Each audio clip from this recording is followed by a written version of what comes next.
Goeiedag, good day, fellow South Africans and citizens of the world.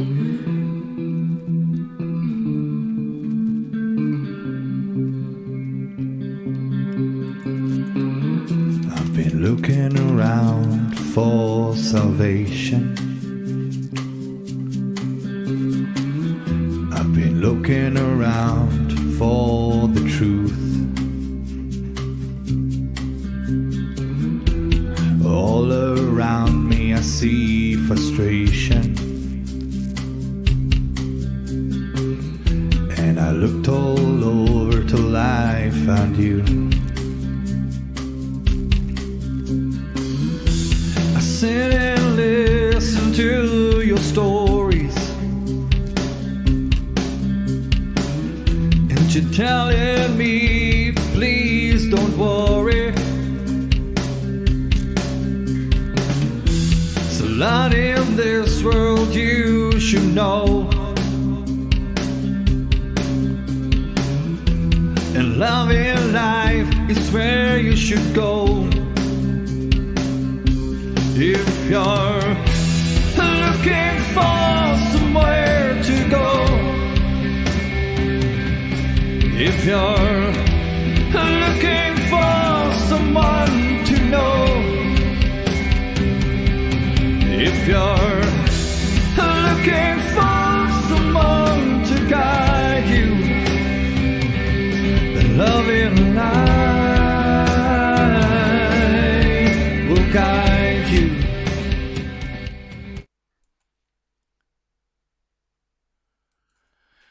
Goeienaand, good evening, fellow South Africans and citizens of the world, and welcome to tonight's live stream. And tonight I'm talking to Anko, who is a former Democratic Alliance member. And she is also a BCom financial management graduate with extensive financial experience in public and private sector areas. She is a mother of 2 beautiful children, and she has been a community worker most of her life and has since a young age driven fundraisers and projects to help those in difficult situations. Anko is a proud South African who believes in the good that this country can offer and unapologetically a servant to the citizens of South Africa. She says, we are in the year 2023. Race shouldn't even be brought into any conversation relating to laws and politics. We are all equal, and together we can build the South Africa we all dream of. Empowering women and being a voice to the voiceless is and will always be important to this lady. Now, let me get Anko on. And of course, Anko is no longer with the Democratic Alliance, which I think was a very good move, that she's moved on from there. And we'll be talking about what basically was the bottom line why she got out of the Democratic Alliance in Mossel Bay. Let's get Anko on. Here we are.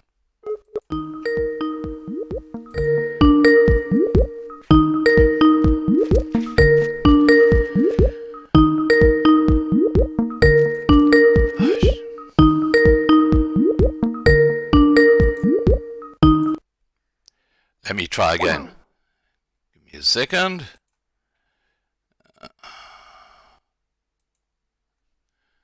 Here we go.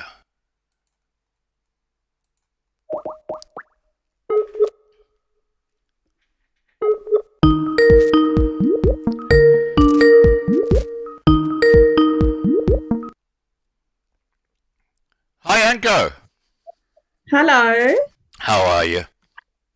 I'm fine, and you? Excellent, thank you. Excellent. Now, Anko, you've got load shedding, haven't you? Yes, we do. Joy of joys.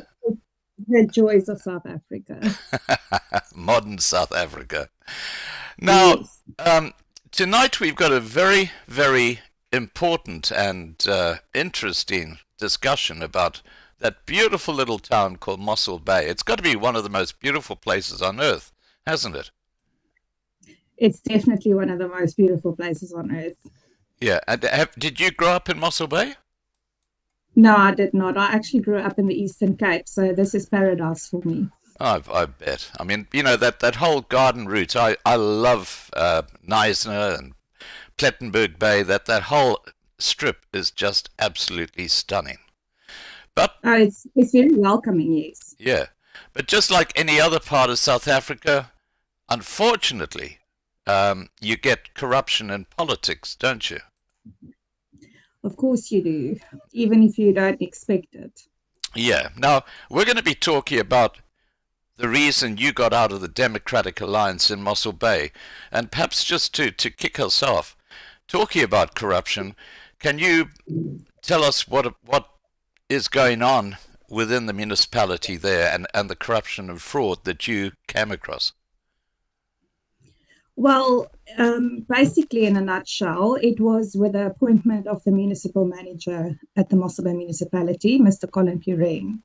So in February of 2022, the municipal manager was appointed.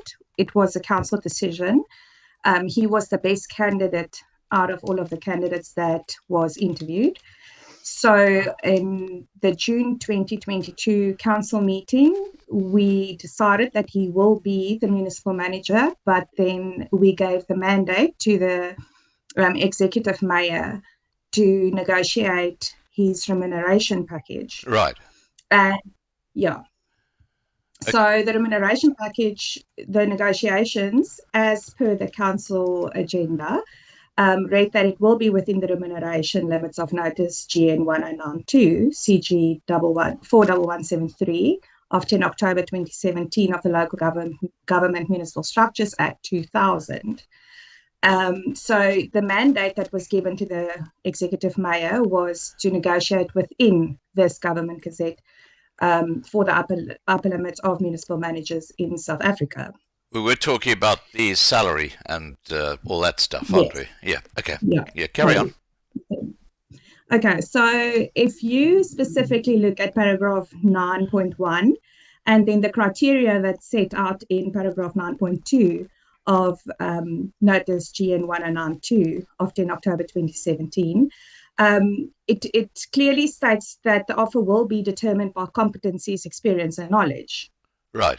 So we had the score sheet in February 2022. It was given to us within a closed session of a council meeting because it's not, you can't have a score sheet for public knowledge. I mean, there is information, private information of individuals. So it was given to us in a closed session. And Mr. Colin Puren then actually he only or the upper limits determined by competencies. There's 12 competency levels. Right. And Mr. Colin Puren only scored superior in one of the 12 competency proficiency matrices, competent in 8 and basic in 3. So that specific score sheet was only given to us in the February council meeting. So what happened was the executive mayor went and he negotiated with Mr. Colin Puren, and thereafter he sent, or within that time frame, he sent letters to the provincial minister of local government, which was Minister Anko. He is also a DA member, Democratic Alliance member. Sorry. So he sent his letters off with a score sheet and a offer or contract, an employment contract. And in return, he then stated that Mr. Colin Puren cannot get a maximum remuneration package. He cannot get the maximum salary scale because he can't be, he doesn't score superior. Right. His criteria, he only scored 1 out of the 12 competency superior. So according to the upper limits, the criteria are set very clearly, and he cannot be seen as superior because he didn't score superior. But that it would have been permissible for the Mossel Bay municipality to remunerate him on a midpoint salary level. So you've got minimum, midpoint, and maximum. Right. But that this need to go to the national minister. The national minister at the time was Nkosazana Dlamini Zuma. Yes, Oh, gosh. Nkosazana Dlamini Zuma.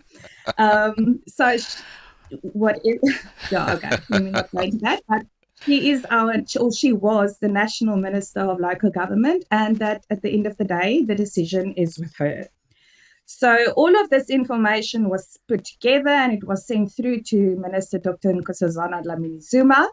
And in return, she sent a letter to the executive mayor in which she actually instructed him that conditions of his employment contract, there were two conditions for him to be employed. Number one would be that this would be his last term because he turned 65 within this 5-year term.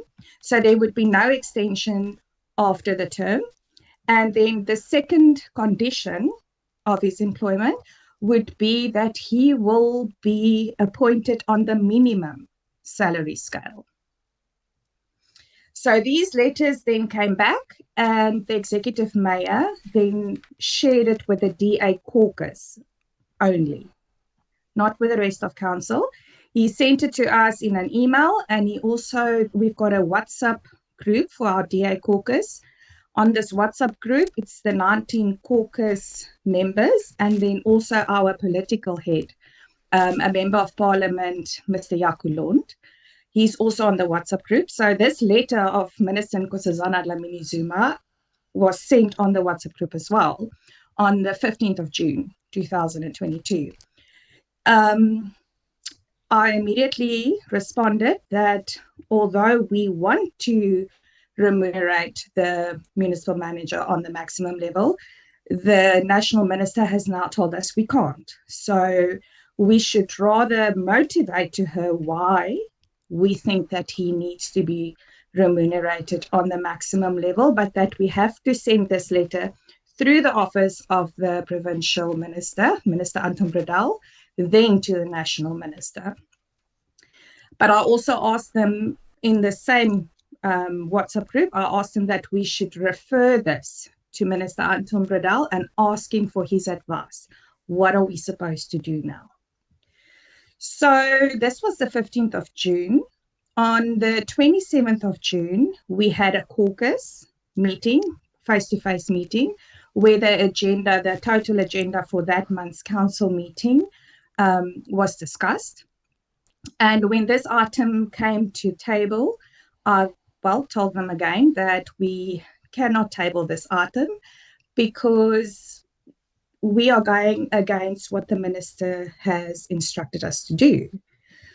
I wasn't really given much of an answer, and someone from HR was called to explain to me that this person think that the powers was taken away from ministers with regards to the remuneration level, although it's in a government gazette. I then also asked this person from HR that they must bring the legislation to show me that the powers were taken away, because I do not understand why two ministers would actually refer to the remuneration package if it wasn't in their powers. No, just Anko, just on this point, what you're actually saying here is that Nkosazana Dlamini Zuma said, no way, Jose, you can only give this guy the low level salary. Mm-hmm. And the fellow in Cape Town had basically said, well, he doesn't come up to scratch to get the high level. My understanding is that the original idea was to give him the low level and then after a year increase it to the middle level. So it was like a sliding scale sort of thing for this new municipal manager. But regardless, what you're saying is that even though by the laws of the municipal rule book, you had to get the approval of people like Nkosazana Dlamini Zuma, the DA in Mossel Bay were trying to push through a remuneration package at the highest level, which went against what the laws say. Is that what you're saying? Yes, and actually, if I can just say a little bit more with regards to Please that. do. the specific item in the agenda was manipulated to read in such a way that it was motivated by means of using the word superior within the item agenda. So they basically motivated, and all of the discussions around the remuneration package in the agenda, the word superior was used. Wow. But then they only, or they did not attach the letters from both of these ministers, which clearly stated that he does not qualify for the maximum remuneration package. You know what And I've also, you know yes, what I find extraordinary is that in a place like Mossel Bay, they're putting forward someone who only gets the basic level in 3 of the 12 criteria. I mean, that's pretty ordinary, isn't it? yes, and then competent in 8. Yeah, yeah, and only one Mhm. superior. Yes. Wow. Okay, please go ahead. Okay, so but what was very odd, the day of this specific council meeting where this item tabled before council, the manipulated item without the letters of the ministers, You're right. was on that was the 30th of June. So just to go back a little bit, I was a councillor on the Mossel Bay municipality, and I was also sent to the Garden District municipality to serve on that council for Mossel Bay. Right. So in the Garden District municipality, I was actually the portfolio chairperson for finance in the district. So I was part of the mayoral committee. Right. But the 29th of June, it was around 7 that evening, I received a message from our whip in which he requested me to be in the executive mayor's office the morning before the council meeting. Right.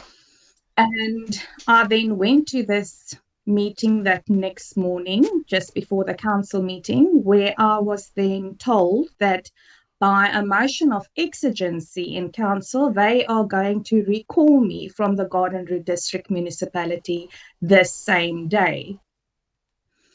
And I asked for reasons why, and I did not really enjoy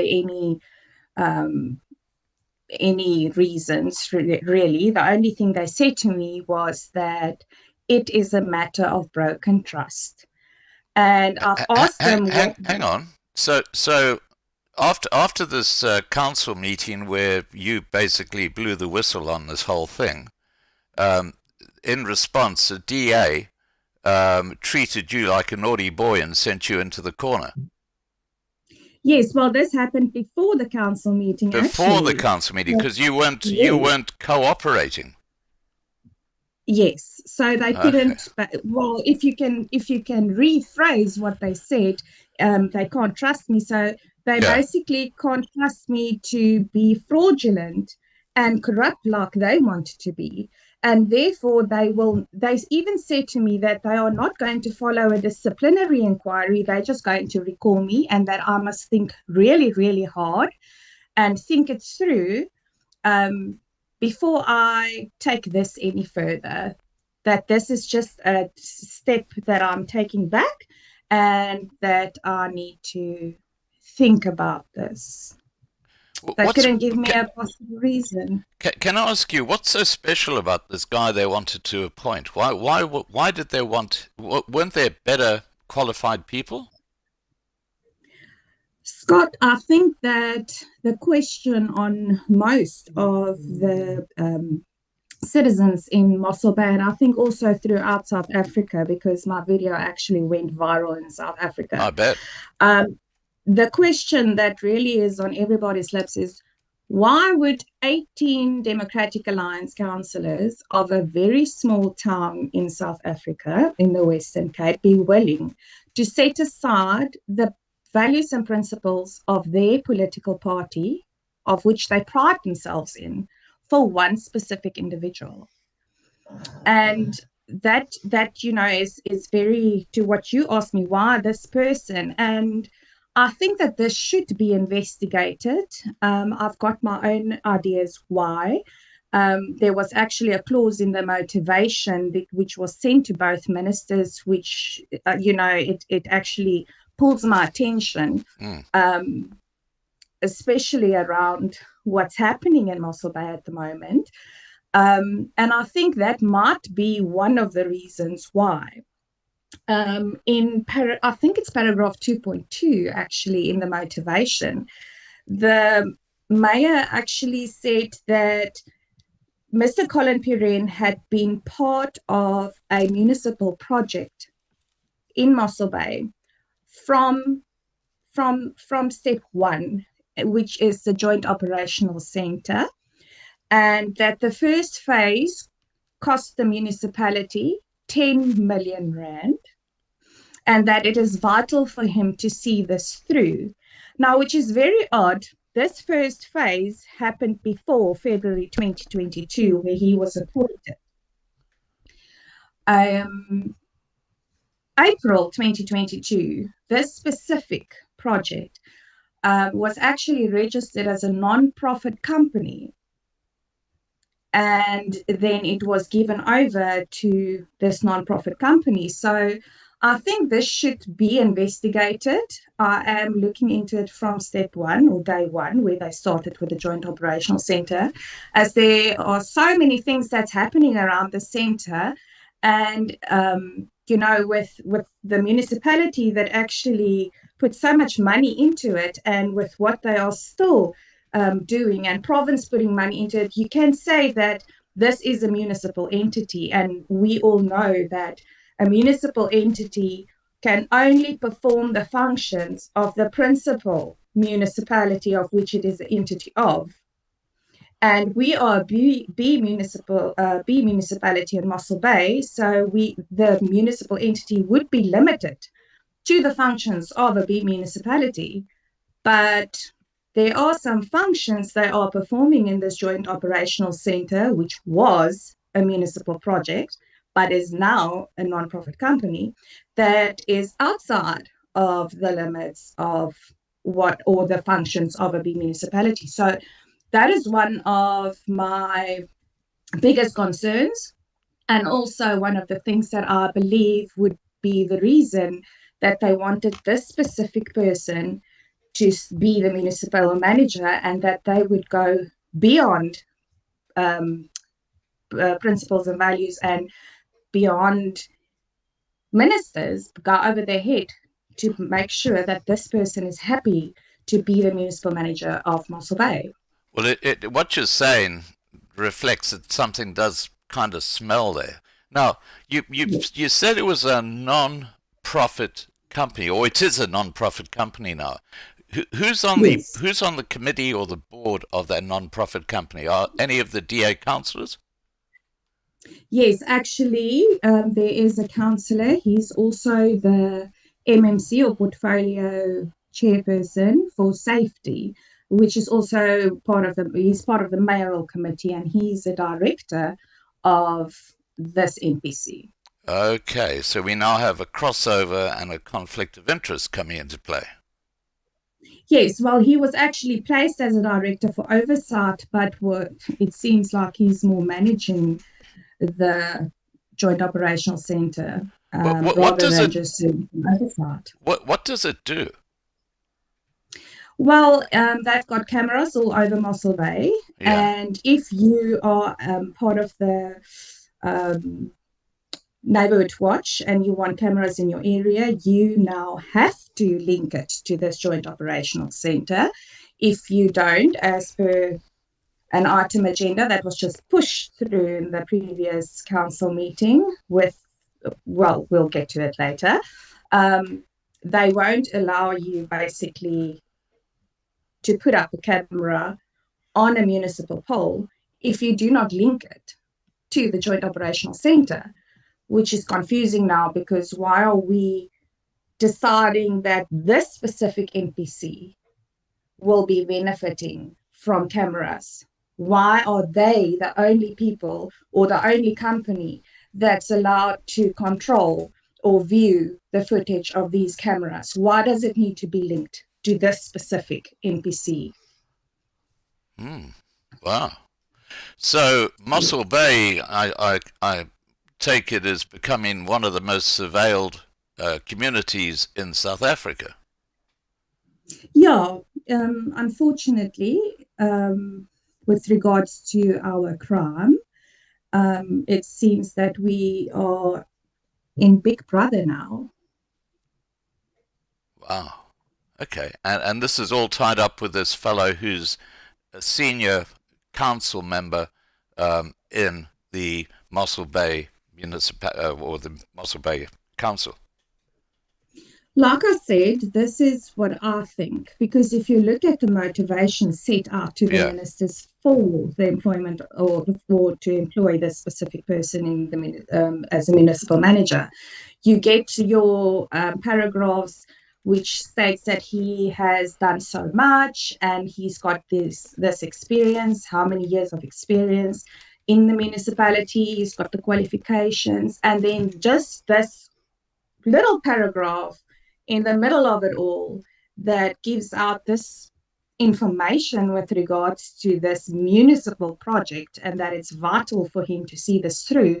It actually stood out for me. So I cannot for a fact say that is the reason why, but I do feel that it should be investigated, yes. Yeah, absolutely. Yes. Yeah, right. Okay, so just to summarize what we've been saying is that the Democratic Alliance councillors did not go through the correct procedures to appoint this person, and when you said you weren't going to support them, you were then targeted and victimized because they called you basically a pariah or a traitor. Yes, what that was their reason, because I didn't attend the council meeting that specific day after the shocking news that I got that morning. Yeah. So I basically left the municipality and I did not attend that specific council meeting. And, a lot of people would have said, if you had been to the council meeting, if you attended the council meeting, you could have brought this up. But according to our code of conduct of councillors, not the municipal one, but for our political party, we are not allowed to vote against anything in council. So say, for instance, I have said that I do not agree with the caucus. In council, should it be put to vote, I am obliged to put up my hand and vote with it. So I cannot in council go against my caucus. Even if what they're doing is corrupt. Yes. Wow. Whatever they decide, the majority in council, the majority in the caucus decide, that is what would go to council. So yes, I didn't attend the meeting, but the next month's council meeting, I did attend, and the executive mayor called me into his office afterwards. He actually bombarded me because I was on my way out and I didn't want to speak to him. But then he walked in front of me and he said, "Can I speak to you quickly?" And, if I can take you back to the caucus meeting we had before the council meeting on the 27th, when they didn't want to listen to reason, I actually took out my phone and I sent a WhatsApp message to Minister Anton Bredal. And I said to him, "Minister Bredal, this is what they are trying to put this through council. What am I supposed to do?" Because, he is a Democratic Alliance member. Yeah. And he is the minister that wrote the letter to say no, not maximum. So I thought maybe he could just jump in because we are making a big mistake and we could have cost orders against us. Absolutely. And okay, so now in the council meeting after the July 2022 council meeting, the executive mayor called me into his office and he said to me that unfortunately someone saw me sending messages out of the caucus to other senior leadership in the Democratic Alliance that contained information that they not necessarily want that person to know. But hang on, he's in the chain of command. He should know everything. Yeah, well, that was what he said to me. And apparently he's got a recorder in his office that's on 24 hours a day. So I actually, in my dispute, I requested that this recording should be made available, which they never was made available. So I do not know if they lied about the recording being there for 24 hours or if he just didn't want to give the recording, because that was the reason why I was recalled, because of the message that I sent, which contained information that they did not want Minister Bradell to know. Wow. So Yes. the executive mayor is Dirk Kotzer, isn't it? Yes. Yeah. So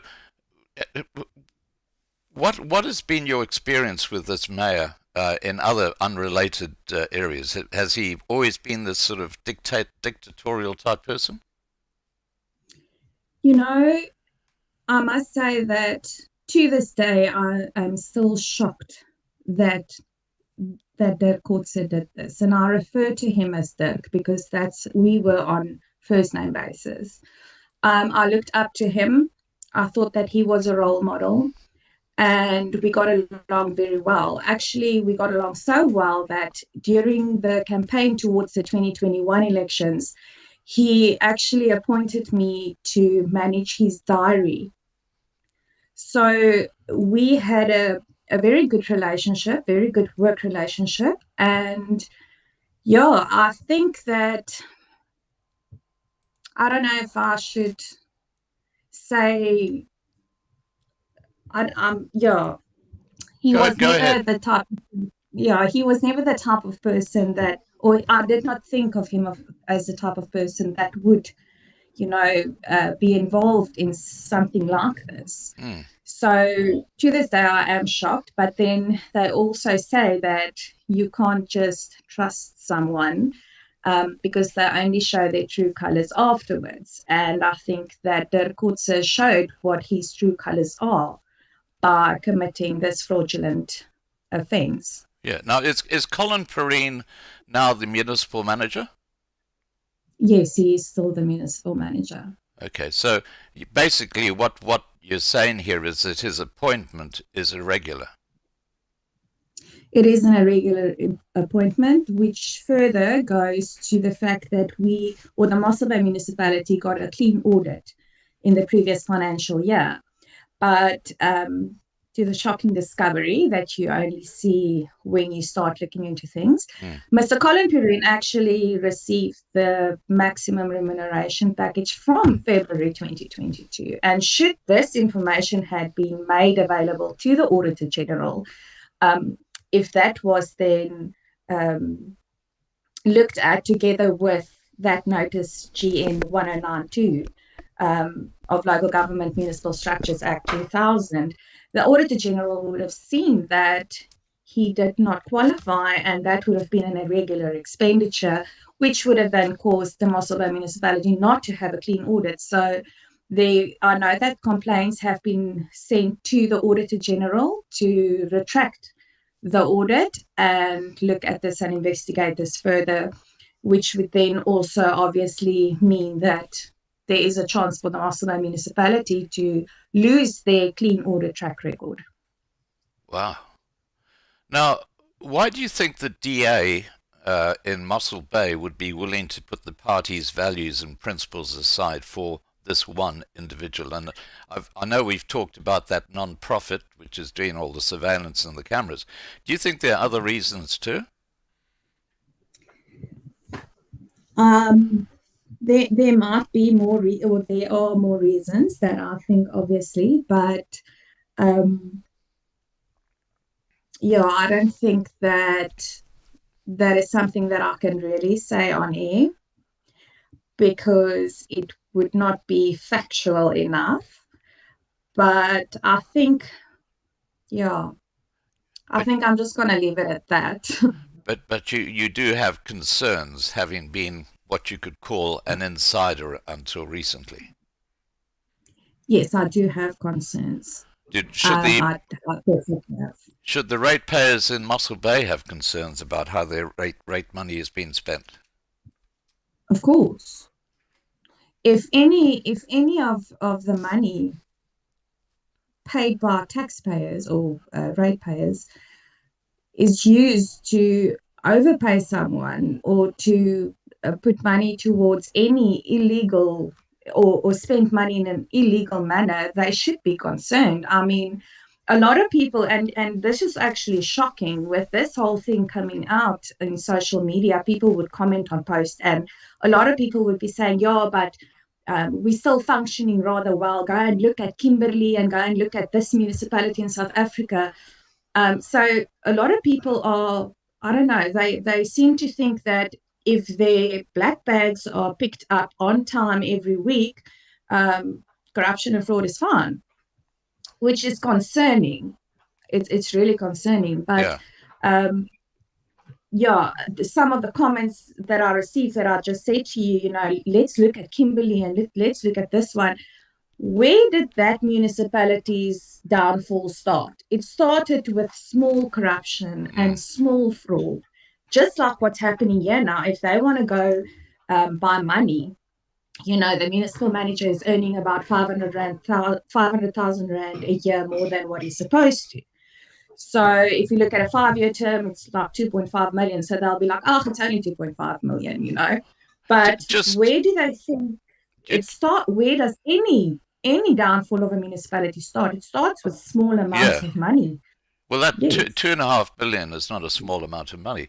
Now, was that municipal manager's position advertised in the local papers? Yes, it was. Okay, and did no one else put their hand up? There were, I think, I can't remember if it was 5 or 6 candidates that was interviewed.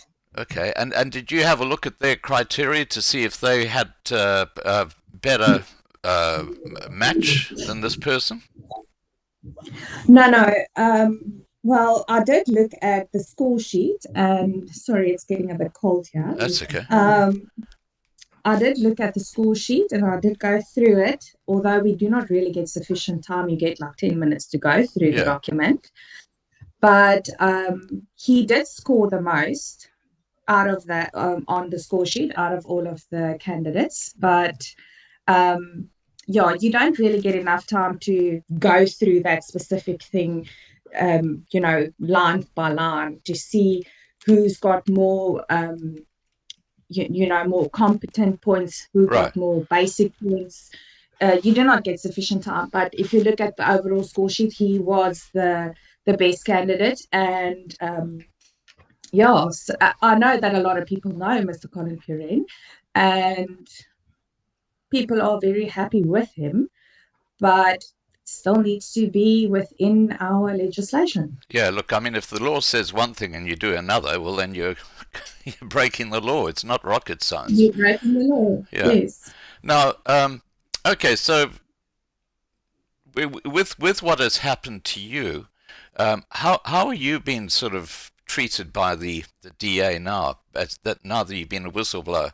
Have any of the councillors come up to you and said, well done, what you did was correct? I mean, what's been the general attitude? I have not had anybody of the Democratic Alliance that made contact with me whatsoever. Not leadership, not fellow councillors in Mossel Bay. I had a councillor from Hesekwa and a former councillor in the Garden Route that just said to me, strongs, but did not want to divulge into the information, and they didn't really ask me anything, with regards to details, but they just said, good luck with everything. But I had no one call me. I had no one who sent me messages, nobody that asked me what are you doing or well done, none of it at all. Yeah, well, it looks to me like the DA, or Democratic Alliance, is a cult. And I have to say their cult leader, John Steenhuisen, is certainly not squeaky clean. I mean, I just think of how what happened back in Durban with his best friend's wife was not very good. That is another one. Michael Bowman's wife. Yeah. I mean, it's a very, very strange mob. It really is. And the thing that concerns me about the Democratic Alliance is that they accept huge donations from people like the Bill and Melinda Gates Foundation, and then all of a sudden, a few weeks later, Alan Wind is pushing kids in schools in the Western Cape to have the jab. You know, the coincidence of that is just a bit too fine, don't you think? Yeah, there's, you know, if you can, if we can, you know, look at the Democratic Alliance within the political party, it's a very toxic environment. It's really toxic.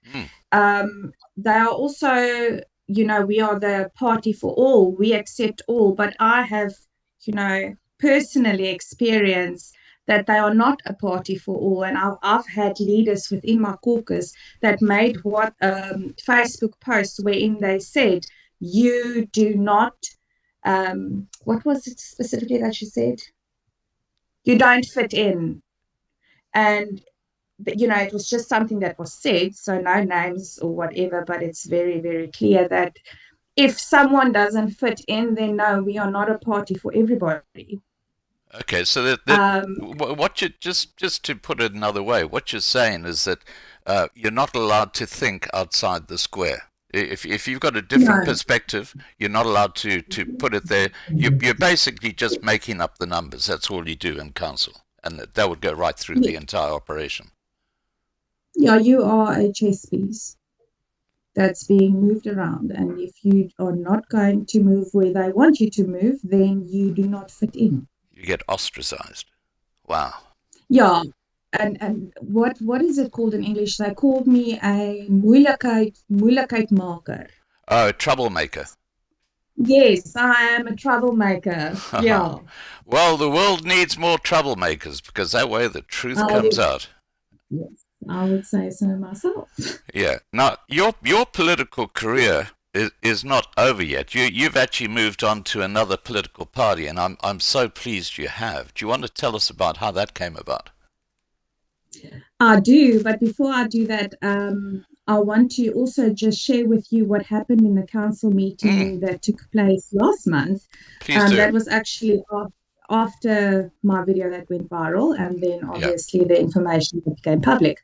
So, you know, what happened was the council or opposition councillors, they are in possession of all of the evidence of what I am telling you today. Right. And this council meeting started, and the opposition councillors actually wanted to bring in motions. And the Speaker of Council then said, although it's motions of exigency, which means urgency, if there's a motion of exigency, it's urgent. Right. And a motion of exigency usually serves before you deal with the items in the agenda. But for some or other odd reason, the Speaker of Council of Mossel Bay decided that the motions will only be dealt with after the agenda. So that obviously caused havoc, because why is she now putting an urgent matter after the agenda? And the council was then, what do you call it? They were basically said, okay, we're going to stop the council and come back after 3 hours. It was basically postponed for 3 hours. Adjourned, sorry. That's okay. And so when council came back, then one of the councillors actually proposed that all of the items in the agenda, except for I think it was 4 that was referred back to administration, would be put through council at once by vote. And it was actually said the reason for this was because there was disrespect for the Speaker of Council, and that the DA will use their majority to put all of these items through immediately and at once per vote. And that caused even more havoc, because I bet, you know, it's a violation of the provisions of Section 168 of the Constitution of South Africa. You know, every party should be able to address and to apply their minds to items in the agenda. 34% of the population in Mossel Bay was not heard in that council meeting. The 34% of citizens in Mossel Bay who did not vote for the DA was not represented fairly in that council meeting. And that, that is against the constitution of South Africa. But it just shows you how arrogant they have become and what they would do to show that they are in power. And, the specific person who actually proposed this later that evening wrote on Facebook at what a momentous day it was for him to put this agenda through in at once. And that is actually very sad. That is sad, and I think that people should realize how bad it is. Well, you know what I find quite stunning is that the Democratic Alliance, the leadership, are talking to the ANC about forming a coalition in 2024. And if I was a voter, I wouldn't vote for either of those parties, because the ANC obviously have destroyed South Africa, and what you're going to be doing is bringing in the Democratic Alliance, which, from what you're saying, have absolutely no interest in freedom of speech and discussion, open discussion. It's the leadership's way or the highway, regardless of who you are in the party. And that's not politics. That is a dictatorship. It is, and what is shocking with regards to the appointment of this municipal manager in Mossel Bay, as well as what happened in the previous council meeting, is that not one of the leadership of the Democratic Alliance nationally even said one word. Nobody has uttered one word or made one statement with regards to what's happening here. It's as if it's just being kept quiet and silent, hoping that people will forget what is going on here or what had taken place here. Nobody has said nothing. There was no statements made whatsoever. Yeah, well, that's not good at all. Not good at all. And in fact, I do just have to put on the record that I know of one other DA councillor who's further up the strip, who's an absolute grub, and that's in a different city and on the coast, but that's a story for another day.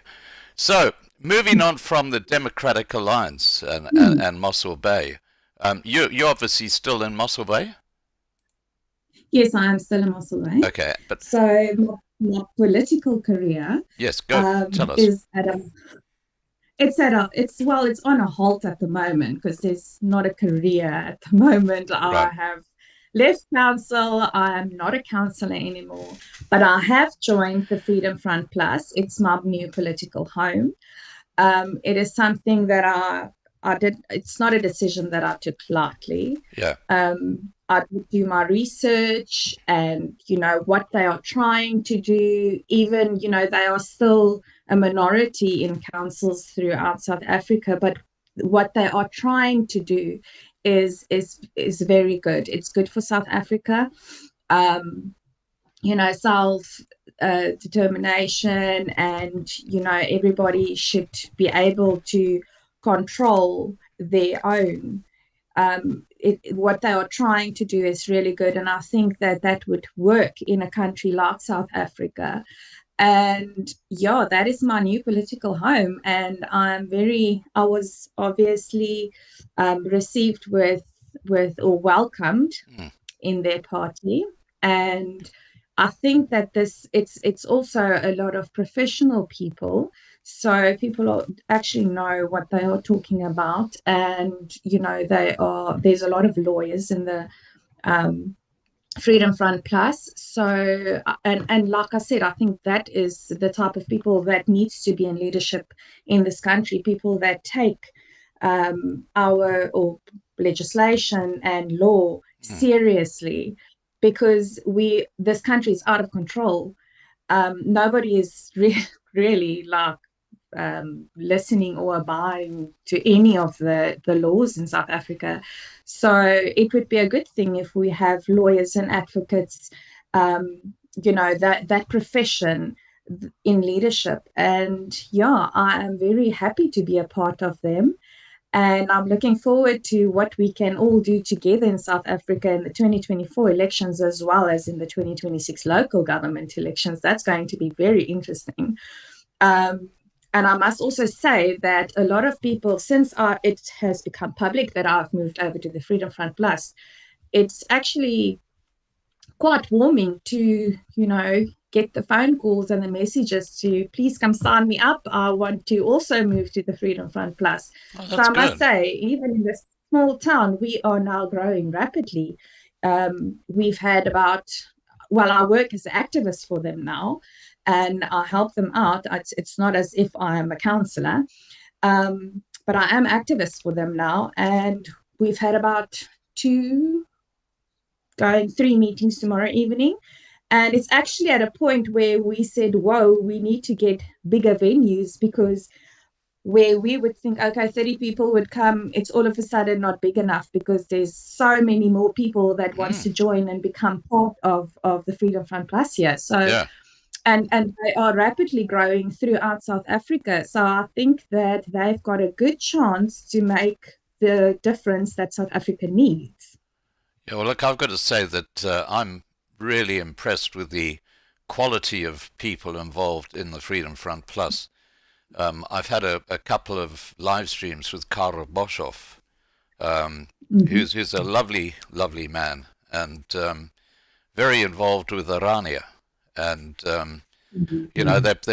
they've got people who are not just talkers, they're doers. They make things happen. Yes. And that yes. I think is so important.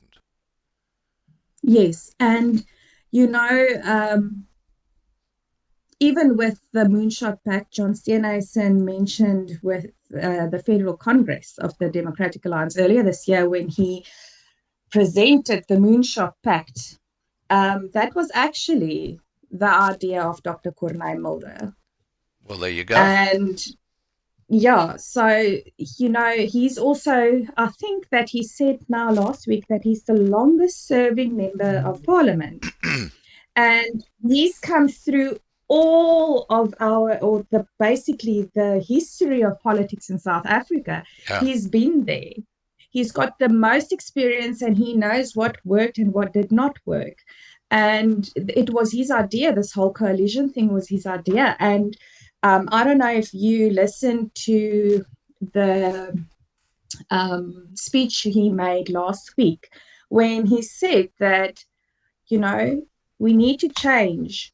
We need to change, and everybody needs to decide, are we going to be a part of this? Are we going to make a change? Are we going to do this? Everybody needs to be on the same level. And I think that, if he's the leader of this pact, coalition pact, it would be very good for South Africa, because Absolutely. He's also a very trustworthy person, and people trust him, Yeah. And yeah. Well, there's one political. In fact, there are a couple of political parties that are no-brainers as coalition partners for Freedom Front Plus. One is the ACDP, the yes. African Christian Democratic Party, and the other one is I've had these guys on a couple of times on live stream. The SNP. I don't know if you've heard of Spectrum National Party. No. Okay, because they're actually a really, really interesting group, and very solid Christian foundation behind them. So, these are the sort of coalition partners that Freedom Front Plus should look at. Now, just looking ahead to next year, are you going to be standing for federal parliament, or for these, the 2024 elections in Mossel Bay? I would love to stand for a member of parliament. We'll see what the future holds for me. I believe that whatever must happen will happen. and that there is a bigger picture. But yeah, definitely, I would love to be a member of parliament. But like I said, let's see what happens. Yeah. Now, look, just on that particular score, if you do decide to take up that challenge, and you'd like to, what we'll do is we'll organise another live stream. If you can just contact Marlena, and we'll have another follow up closer to that date, and we might get Karel Boshoff on as well, so get a couple of people from Freedom Front Plus to come in and have a chat. I think that would be lovely. Yeah. Alrighty. Now, I'm going to wrap up this live stream. We've been going for about an hour, and I really want to thank you for being so brave, because, you know, all right, I'm going to say it. It takes balls to stand up and come out like you have. I mean, most people would just sort of disappear into the woodwork and pretend that, you know, it's all too hard. But I really appreciate your moral stance, and that's really, really good. Well, I do believe that you cannot change who you are. And I will never be okay with any, you know, fraud or corruption or stealing taxpayers' money. I can't be okay with that.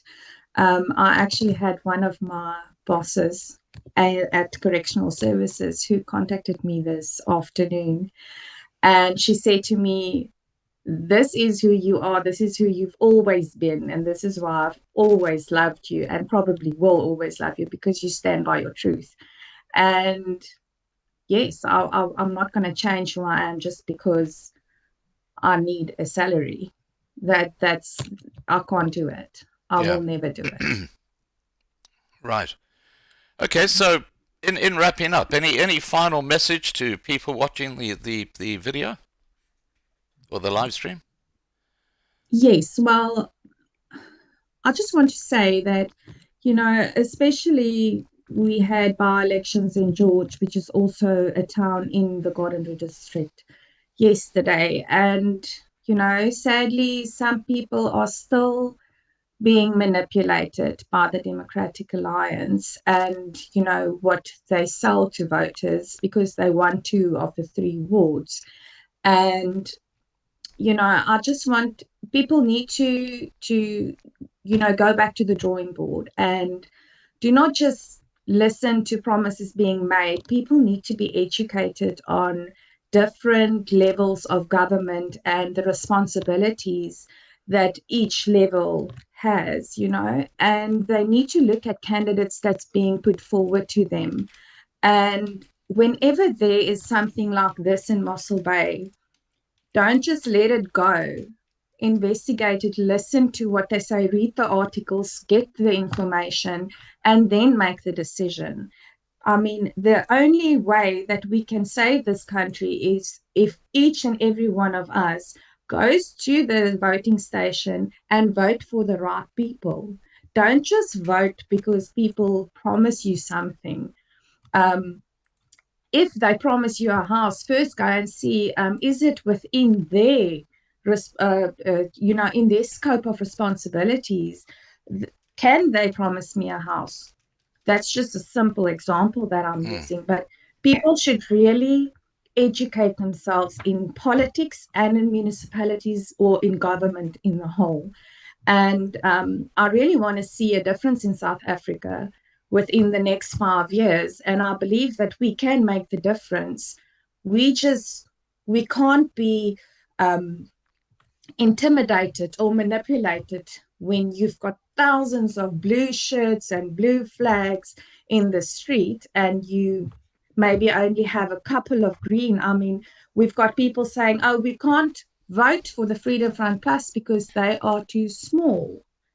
You know, okay, but if you do not vote for the DA and you vote for the Freedom Front Plus, then the DA becomes smaller and the Freedom Front Plus grows. So, you know, people just need to educate themselves around politics specifically, and then obviously in government. So that is what I want to ask everybody that's watching tonight. Go and read up on government, read up on politics, know your party, your political party. Decide whether this is the party that you want to be a part of. Is this a party that really wants you and really accepts you as a person, or are you just another voter for them? Now, Anko, Are they if someone wants to join the Freedom Front Plus, how do they get in touch with you if they're in your district? Well, my number is on Facebook. Okay. If you go onto my profile, my cell phone number is actually available for everybody to see on Facebook. Right. And so, yeah, they can send me a Facebook message, they can send me Instagram message, they can send me a WhatsApp message, they can phone me. Any way that they want to get hold of me, there's different manners, like I've just said. And yeah, I would help anybody in the district. I would help anybody in South Africa. I can just guide them to the right person. So yes, if anybody wants to join the Freedom Front Plus, please make contact. Right. Now, what I'll ask you to do is to just drop your link to your Facebook page in the Skype chat, and I will put that below the video so that people have got a direct link to go to. All right. Okay. Thank you so much for joining us tonight, Anko, and I hope that we speak probably be early next year for the 2024 elections. Yes, I hope so too. All right. And thank you for the time. I really appreciate it. That's it. That's a pleasure. Take care and have a great evening. Thank you, you too. Okay. Bye for now. Bye-bye. All right, guys. That was Anko, and let's hope that she can lead Freedom Front Plus into success in Mossel Bay. Wouldn't that be a turnaround for the books? And on that note, I'm going to go out tonight with Op ons rots, and have a great evening. And don't forget, tomorrow night, 8 p.m. Johannesburg time, we have another live stream. Bye for now.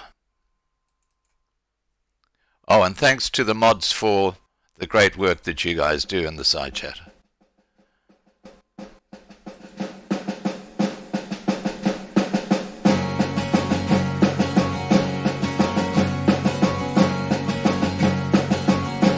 Ons loop hand aan hand op goue warm sand, so baie wat ek wil hê, so baie dit brand. Ek staan op my rots met golwe wat bots. Ons het geen vrees, want hy is in beheer. Ons sien al die planne van goddeloze manne. Ons weet hulle gaan nie wen nie, dis geskryf soos 'n duif. Ons sal wen, aanhou glo, want hy is in beheer.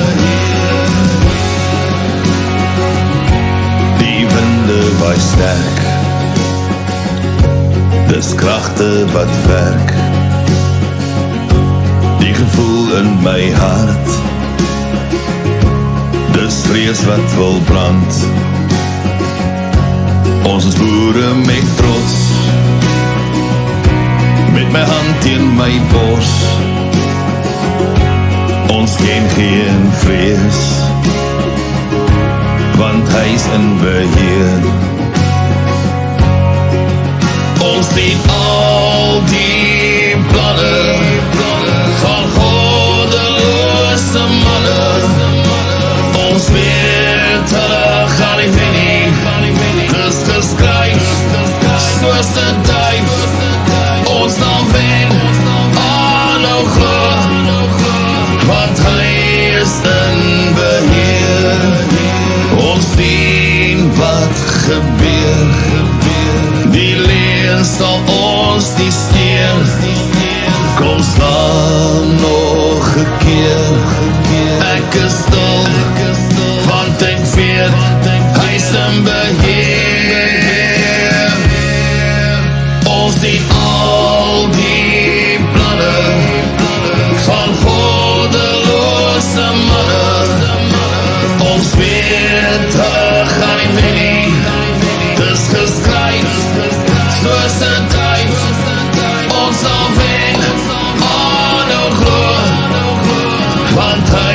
Westen beheen.